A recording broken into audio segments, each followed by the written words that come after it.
My dear, is that you?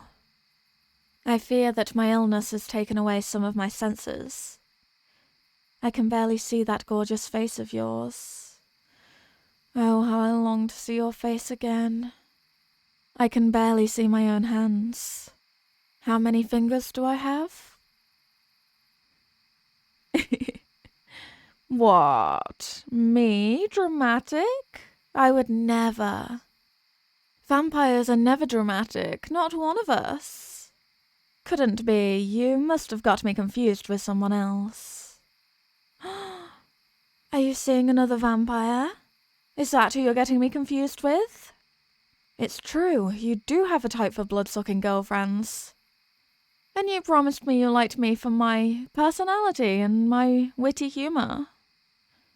Oh, what a betrayal. Whilst I am on my deathbed, you are seeking out other suitors?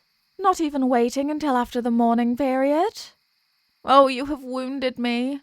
I never would have imagined you would do such a thing. If this illness does not take me, death by a broken heart surely will. Ow! Do you not appreciate my humour? Does this mean you don't love me anymore? My humour is all I have. My illness has taken away my health, my ability to do anything. And now you wish to strip me of my humour? I have plenty of energy to be funny, trust me. I'm fine.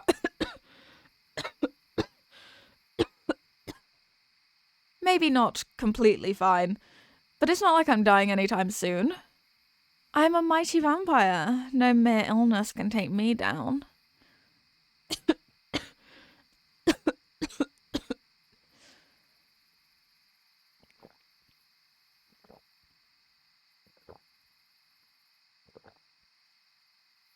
Thank you, my dear. You always know how to make me feel a little bit better. A nice warm glass of blood to wash down the medicine seems to do just that whenever I feel down. Or under the weather when I'd rather be under you. I'm sorry, I can't help it. You're too fun to tease. And don't I deserve to have a bit of fun? It'll help me get better.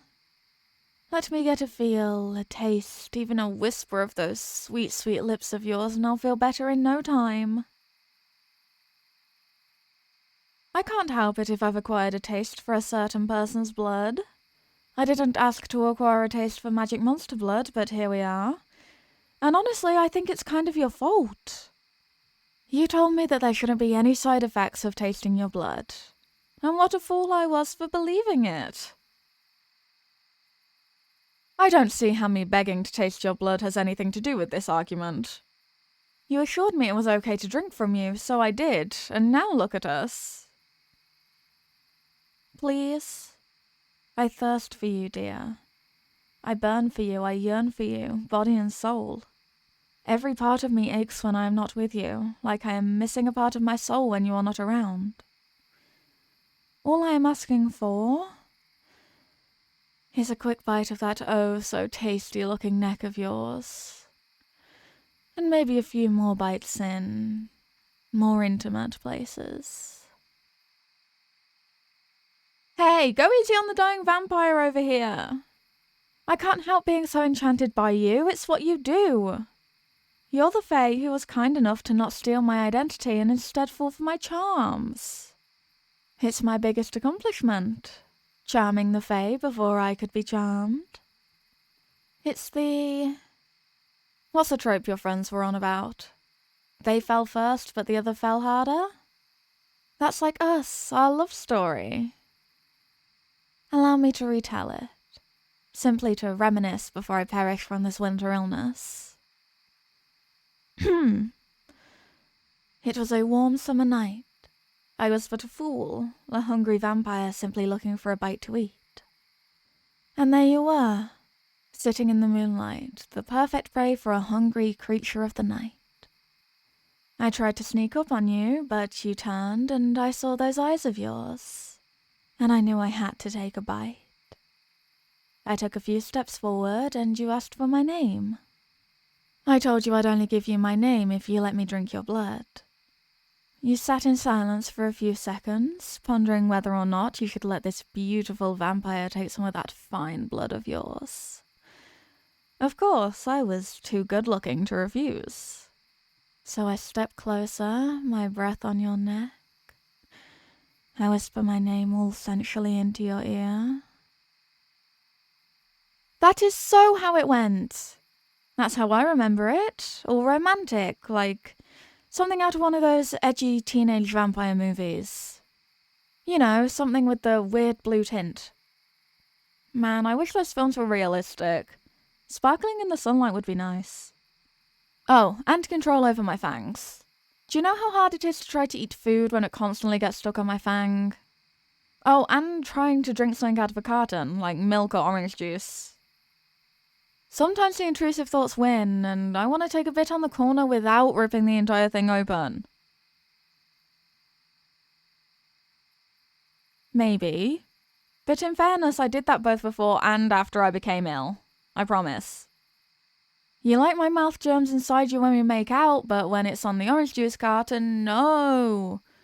What would the church think if we shared mouth germs outside of kissing? I've put my lips all over your body and you've never complained before.